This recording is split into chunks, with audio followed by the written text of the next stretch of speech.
ಹೆಂಡತಿಯೊಬ್ಬಳು ಮನೆಯೊಳಗಿದ್ದರೆ ನನಗದೆ ಕೋಟಿ ರೂಪಾಯಿ.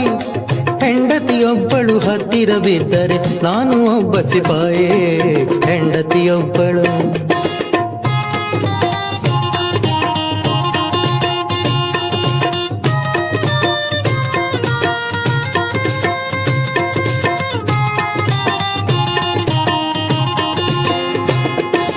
ಹೆಂಡತಿಯೊಬ್ಬಳು ಮನೆಯೊಳಗಿದ್ದರೆ ಹುಣ್ಣಿಮೆ ಹೋಳಿಗೆ ದೀಪ.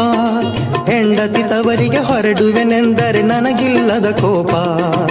ಕೈ ಹಿಡಿದವಳು ಕೈ ಬಿಡದವಳು ಮಾಡಿದ ಅಡಿಗೆಯ ಚಂದ. ನಾಗರ ಕುಚ್ಚಿನ ನಿಡುಜಡೆಯವಳು ಈಕೆ ಬಂದುದು ಎಲ್ಲಿಂದ. ಹೆಂಡತಿಯೊಬ್ಬಳು